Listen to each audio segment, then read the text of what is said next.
एक बेहद ही खूबसूरत लड़की पिछले 3 दिन से लगातार मंदिर की सीढ़ियों पर बैठी हुई है और उसका कोई भी उससे मिलने जुलने नहीं आता है और वह काफी ज्यादा परेशान दिखा करती है।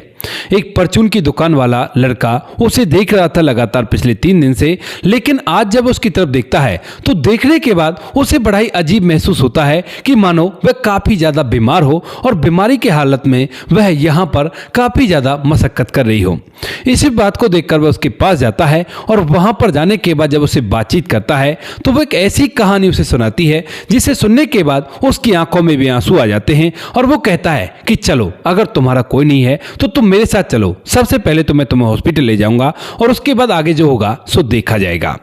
कौन थी वह लड़की और किस वजह से मंदिर की सीढ़ियों पर इस तरह से पड़ी हुई थी और क्यों नहीं था कोई उसका, पूरी सच्चाई के बारे में जानने के लिए वीडियो को अंत तक जरूर देखें। नमस्कार दोस्तों, मेरा नाम है जीतू और आप लोग देख रहे हो ब्रेन डिमांड चैनल। वीडियो को ज़्यादा से ज़्यादा शेयर करें और चैनल को सब्सक्राइब करना ना भूलें ताकि मेरा हौसला बढ़ता रहे। दिल्ली की रहने वाली नेहा, जो कि एक अनाथ आश्रम में रहा करती है और अनाथ आश्रम को चलाने में उन लोगों की मदद किया करती है। नेहा इस अनाथ आश्रम की सबसे चहेती लड़की है क्योंकि वह जवान है, खूबसूरत है और कोई भी अगर वहां पर आया करता है तो उससे अच्छी तरह से बातचीत किया करती है। नेहा वहां पर अपनी जिंदगी को जिया करती है क्योंकि उसी अनाथ आश्रम में उसका बचपन कटा है और अब वह बच्चों की मदद किया करती है जो भी यहां पर आया करते हैं और उनके साथ सहानुभूति भी दिखाया करती है, साथ में बाहर से आने वाले लोगों का वेलकम भी किया करती है। अब तभी एक दिन की बात होती है, उसी अनाथ आश्रम के अंदर एक लड़का आता है जिसका नाम होता है मनीष। मनीष जो कि कंपनी में काम किया करता है और उसे अभी अभी प्रमोशन मिला है। तो प्रमोशन मिलने के बाद वह सोचता है कि क्यों ना किसी अनाथ आश्रम में जाकर गरीब बच्चों को कुछ सामान देकर आऊं खाने पीने का, और इसीलिए वह खाने का कम से कम 10 से 12 हजार रुपए का सामान लेकर आता है और उसे अनाथ आश्रम में बांटने के लिए वहां पर पहुंच जाता है। अब जैसे वो वहां पर आता है तो वहां पर आने के बाद उसकी मुलाकात नेहा से होती है और नेहा हंसते हुए उसका अभिवादन करती है और उसे अनाथ आश्रम के अंदर ले जाती है। लेकिन जो मनीष होता है, जैसे पहली बार नेहा को देखता है तो उसकी खूबसूरती को देखकर वह उसका मुरीद हो जाता है और मनी मन पहली बार में उससे प्यार करने लगता है। यहाँ पर नेहा हंसते हुए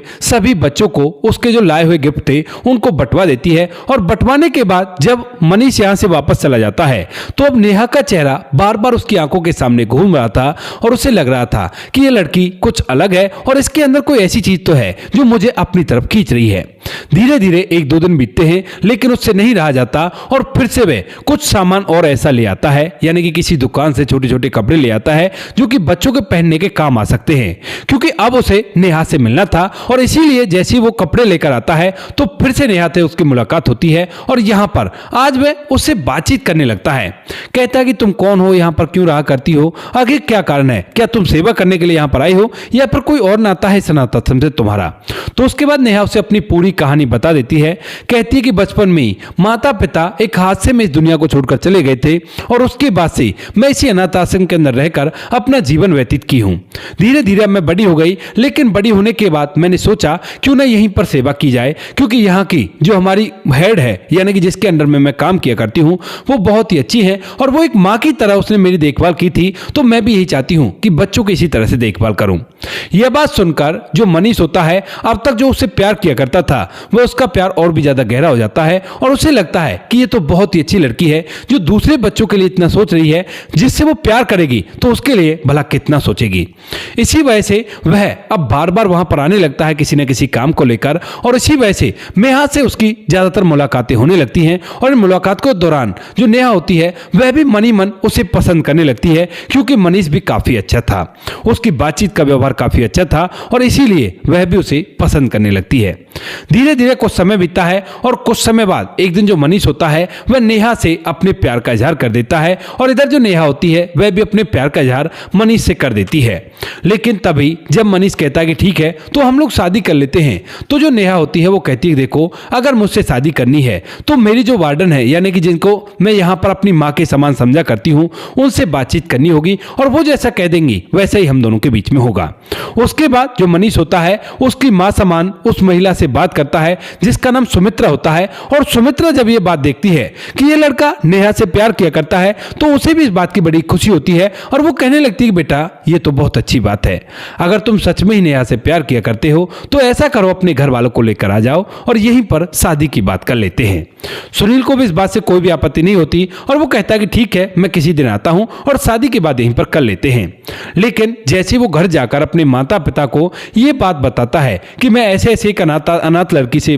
प्यार किया करता हूं और उसी के साथ शादी करना चाहता हूं, तो जो माता पिता होते हैं वो पूरी तरह से हैरान हो जाते हैं और एकदम से उससे मना कर देते हैं। कहते कि नहीं, ऐसा नहीं हो सकता, तुम किसी अनाथ लड़की से तो बिल्कुल भी शादी नहीं कर सकते। इस बात को सुनकर जो मनीष है वो कहने लगता है कि माँ बाबूजी बहुत अच्छी लड़की है, मैं उसी से शादी करूंगा, लेकिन घर वाले साफ साफ मना कर देते हैं। यह बात वह नेहा को भी बताता और नेहा भी इस बात को सुनकर काफी ज्यादा परेशान होती है। लेकिन तभी वह कहता है कि ऐसा करते हैं, हम लोग ना भाग चलते हैं और भाग कर शादी कर लेते हैं, क्योंकि जो वार्डन है तुम्हारी, यानी कि जिसको तुम माँ के समान समझा करती हो, वो भी कभी नहीं चाहेगी कि तुम मुझसे इस तरह से शादी करो, और इसीलिए हम दोनों भाग कर चलते हैं, भाग कर शादी करेंगे। इस बात को सुनकर नेहा मना करने लगती है और कहती है कि मैं एक बार बात करके देखूंगी। लेकिन बात का नतीजा वही निकलता है, वो उसे समझाने लगती है। कहती है कि बेटी देखो, जिंदगी भर तुमने बिना माता पिता के बिताई है और अगर तुम उसके घर वालों के खिलाफ जाकर शादी करोगे तो इसमें थोड़ा बहुत विवाद तो होगा ही, और ऐसे विवादों के लिए शादी नहीं की जा सकती, क्योंकि बाद में अगर कोई भी गड़बड़ हो गई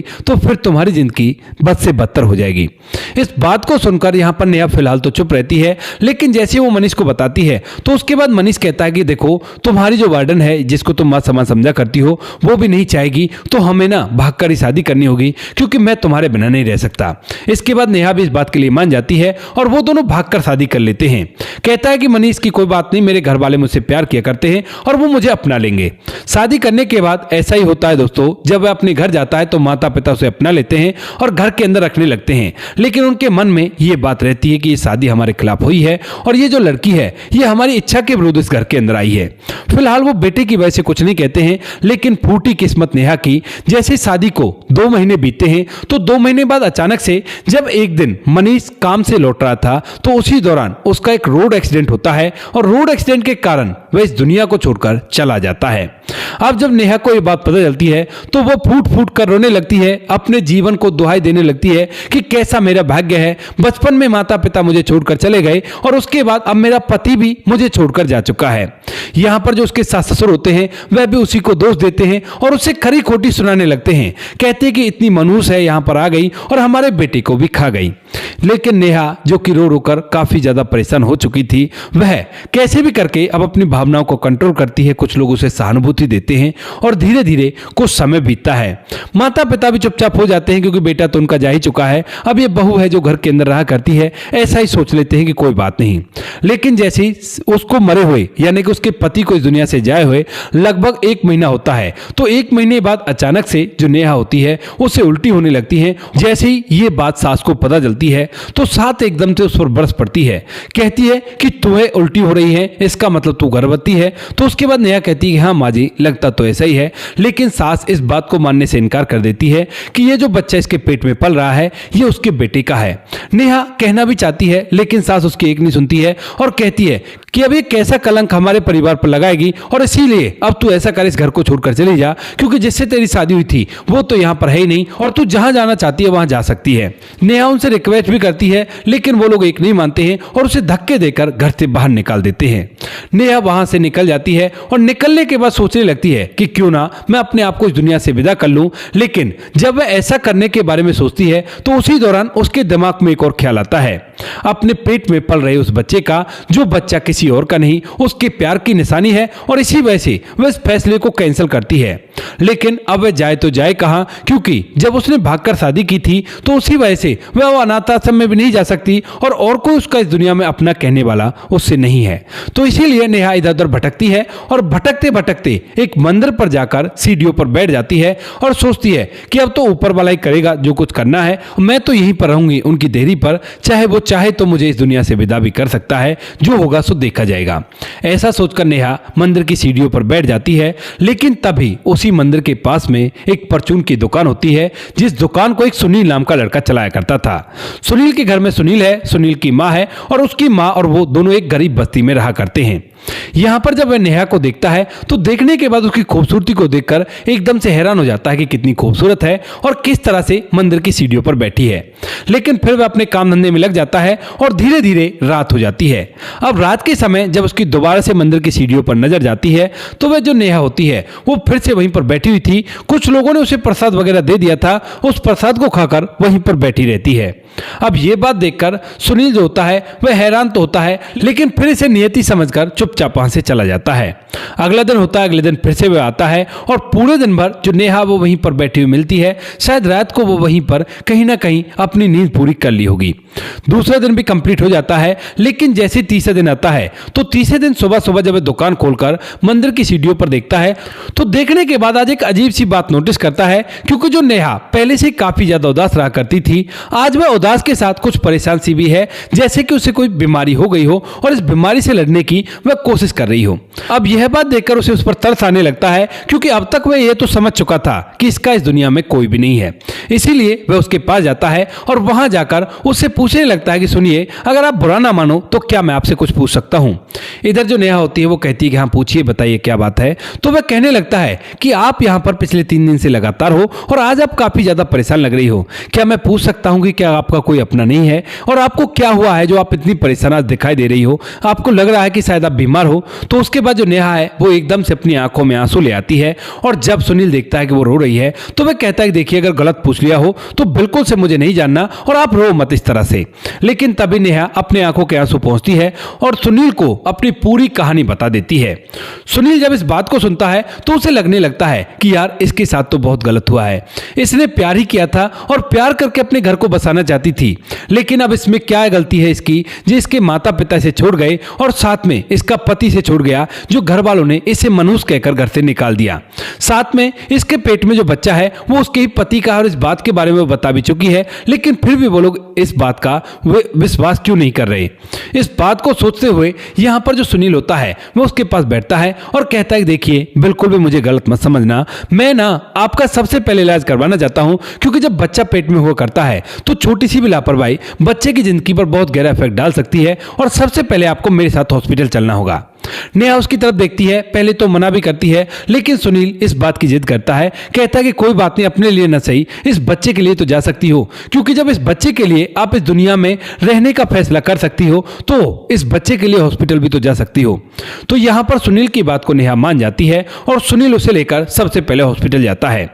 हॉस्पिटल जाने के बाद जब डॉक्टर साहब चेकअप करते हैं तो उसके लिए कुछ दवाइयां लिखते हैं और कहते हैं कि इसको ना दवाइयों की जरूरत होगी और इसका अच्छे से ख्याल भी रखना होगा। अगर आपने बिल्कुल भी लापरवाही की तो बच्चे की जान को खतरा हो सकता है। इस बात को सुनकर यहां पर जो सुनील होता है वो कहता है कि चिंता मत करें डॉक्टर साहब, मैं अच्छी तरह से ख्याल रखूंगा और कोई भी दिक्कत नहीं है। लेकिन वहीं पर जो नेहा होती है वह इस बात को सुनकर काफी परेशान हो जाती है और जब सुनील उसका परेशानी भरा चेहरा देखता है तो वो कहता है कि चिंता मत करो, मेरे घर में मेरी माँ है और जब माँ ये बात सुनेगी तो वो भी इस बात के लिए मना नहीं करेगी और अब से जब तक वह बच्चा पैदा होता है तब तक आपका ख्याल मैं रखूंगा और मैं माँ को भी ये सारी बातें बता दूंगा। ऐसा कहकर वह उसकी परेशानी को कम करने की कोशिश तो करता है, लेकिन नेहा के दिमाग में बार बार इस तरह की बातें घूम रही हैं कि कहीं इसकी माँ ने मना कर दिया तो फिर मैं कहाँ जाऊंगी और बच्चे को कुछ हो गया तो फिर मैं क्या करूंगी। ऐसा सोचते हुए उसके साथ जाती है, लेकिन जैसे वो उसके घर में जाती है और यहाँ पर सुनील की माँ से मिलती है तो उसकी माँ से मिलने के बाद उसकी सारी समस्याएं दूर हो जाती हैं और वह एकदम से खुश हो जाती है, क्योंकि यहाँ पर जो सुनील की माँ होती है वो भी इसी तरह की थी जिस तरह का सुनील था और साफ साफ ये दिखाई दे रहा था कि माँ के संस्कारों की वजह से ही बेटे के अंदर ये सारे गुण आए हैं। वह भी कहती है कि बेटी कोई बात नहीं, जो होता है उसे हम टाल तो नहीं सकते, लेकिन आगे के जीवन को आसानी से जी सकते हैं। वह उसका अच्छे से ख्याल रखा करती है एक माँ की तरह और यहाँ पर उसे एक माँ का प्यार भी मिलता है। नेहा की आंखों में बार बार आंसू आ जाते हैं, क्योंकि यहाँ पर उसे एक परिवार का प्यार देखने को मिलता है और धीरे धीरे जब सुनील उसकी केयर करता रहता है तो नेहा को मन ही मन ये लगने लगता है कि सुनील उसके लिए काफी परफेक्ट है, लेकिन वह अपनी तरफ से कुछ भी नहीं कहना चाहती, क्योंकि उसने पहले भी एक बार शादी की थी और शादी के बाद जो उसका पति था वह इस दुनिया को छोड़कर जा चुका है। तो इसी वजह से जो नेहा है वो चुपचाप उसके साथ रहने लगती है। लेकिन वहीं पर जो सुनील होता है, जब नेहा घर के अंदर अच्छी तरह से सच सवर कर रहती है तो मन ही मन वह उसे प्यार करने लगा है और उसके बाद एक दिन मौका देखकर वह उससे अपने प्यार का इजहार कर देता है। लेकिन नेहा उससे मना करने लगती है, कहती है कि नहीं सुनील, ऐसा नहीं हो सकता। अगर मैंने तुमसे शादी की और सच में ही ऐसा हुआ जैसी मेरी सास कहा करती थी तो फिर क्या होगा? अगर तुम्हें भी कुछ हो गया तो मैं अपने आप को कभी माफ नहीं कर पाऊंगी और मेरा जीवन बस से बदतर हो जाएगा। वहीं पर यह बात उसकी मां तक भी पहुंचती है, यानी कि जो सुनील की मां होती है उस तक भी पहुंचती है, लेकिन वो आकर उसे सहारा देती है। कहती है कि बेटी ऐसा कुछ भी नहीं हुआ करता, इंसान कभी मनुष्य नहीं हुआ करते, परिस्थितियां हुआ करती हैं, जो कुछ आगे का लेखा जोखा होता है वो सब कुछ हुआ करता है। और अगर इसकी लाइफ में इतनी ही जीना लिखा होगा तो यह वैसे भी कहीं ना कहीं इस दुनिया को छोड़कर चला जाएगा, इसमें तुम्हारे ऊपर कुछ भी नहीं है। अगर ये चाह रहा है तो बेशक से उसे शादी कर लो। इसके बाद जो नेहा होती है वो कहती है कि ठीक है, लेकिन पहले इस बच्चे का जन्म हो जाने दो, उसके बाद ही हम लोग शादी करेंगे। यहां पर ये बातें तय हो जाती हैं और उसके बाद वो सभी लोग एक परिवार की तरह रहने लगते हैं। धीरे धीरे वो दिन भी आ जाता है जिस दिन नेहा को लेबर पेन होता है और उसके बाद सुनील उसे हॉस्पिटल ले जाता है। हॉस्पिटल जाने के बाद जैसे ही नेहा बच्चे को जन्म देती है तो उसने एक लड़के को जन्म दिया था और लड़का पूरी तरह से हष्ट-पुष्ट था, तंदुरुस्त था। इसके बाद नेहा कुछ दिन हॉस्पिटल में रहने के बाद वापस से घर आ जाती है और धीरे धीरे करके जब ये बच्चा थोड़ा सा बड़ा हो जाता है तो उसी दौरान एक दिन जो नेहा है उसी मंदिर पर, जिस मंदिर की सीढ़ियों में वो कभी इस तरह से पड़ी हुई थी, वहां पर जाकर अपने बच्चे को ले जाती है ऊपर वाले का आशीर्वाद लेने के लिए। लेकिन जैसे वो वहां पर जाती है तो वहीं पर उसकी सास जो कि मनीष की मां थी वह भी वहां पर आ जाती है, न जाने कैसे। और जैसे वो नेहा की गोद में इस बच्चे को देखती है तो एकदम से हैरान हो जाती है, क्योंकि अभी उन बातों को इतने दिन नहीं हुए हैं कि यह बच्चा किसी और का हो सकता है। और जब वह इस बच्चे को सामने से देखती है तो देखती पहचान जाती है कि यह तो उसी के बेटे का बच्चा है और इसने तो खामखा ही उस लड़की पर शक किया था। इसके बाद जब वह ये चीज देख लेती है तो फिलहाल तो नेहा से कुछ नहीं कह पाती है, लेकिन जब नेहा बाहर निकलती है तो सास उसे मंदिर के बाहर खड़ी हुई मिलती है और कहने लगती है कि बेटी ये तो मेरे बेटे का ही बेटा है, तुम इसे हमें दे दो। लेकिन यहां पर नेहा मना करने लगती है, कहती है कि नहीं बाजी, मैं इसे आपको नहीं दे सकती, ये मेरा बेटा है। अगर आपको इसे रखना था तो आपको उस टाइम ही मुझे घर से नहीं निकालना चाहिए था। लेकिन जो मनीष की मां है वो कहने लगती है बेटी तुझे तो पता है हमारा इकलौता बेटा था और हम उसकी मौत से कुछ ऐसे हो गए थे, अब तुम कैसे भी करके इस बच्चे को हमें दे दो, हम इसे पालना चाहते हैं। तो यहाँ पर जो सुनील होता है वह भी आ जाता है और आने के बाद कहने लगता है कि देखो अगर ये चाहती हैं तो इन्हें दे देते हैं बेटे को, लेकिन कुछ दिनों बाद, अभी नहीं, जब ये थोड़ा सा बड़ा हो जाएगा, रहने लायक हो जाएगा। इसके बाद जो मनीष की मां होती है वह भी इस बात से एग्री करती है और उनका एड्रेस लेने के बाद वहां पर आने जाने लगती है, अपने पोते को खिलाया करती है और कभी कभी अपने पति को भी लाया करती है।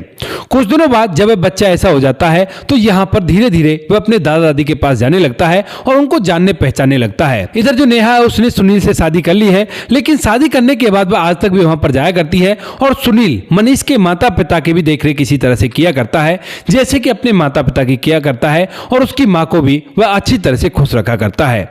यहाँ पर ये दो परिवार एक दूसरे से जॉइंट हो गए और जिस सास ने कभी ताने मारे थे वो सास अब उस नेहा को अपने घर की बहू समझती है। फिलहाल तो वो लोग इसी तरह से रह रहे हैं कि कभी जो नेहा है वो वहां पर आ जाया करती है, बच्चे को वहीं पर छोड़ देती है और कभी सुनील के यहाँ पर रहा करती है। लेकिन फ्यूचर में उनका प्लान है कि वो सभी लोग एक साथ होकर रहें और सभी लोग एक साथ अपने जीवन को जिए। तो दोस्तों ये थी आज की कहानी। आपको जैसी भी लगी कमेंट सेक्शन में बता देना। वीडियो अगर अच्छी लगे तो वीडियो को लाइक और चैनल को सब्सक्राइब जरूर करें ताकि हमें थोड़ा सा हौसला मिल सके आप लोगों के लिए ऐसी अच्छे वीडियो बनाने के लिए। इन कहानियों को सुनाने का उद्देश्य किसी को परेशान करना बिल्कुल भी नहीं है। ये कहानी आपको इसलिए सुनाई जाती है ताकि आप लोग इन कहानियों में से कुछ ना कुछ सीख सको और अपने जीवन में उस चीज को अप्लाई कर सको। मिलते हैं किसी नेक्स्ट वीडियो नए टॉपिक के साथ, तब तक के लिए जय हिंद, जय भारत, जय हिंदुस्तान।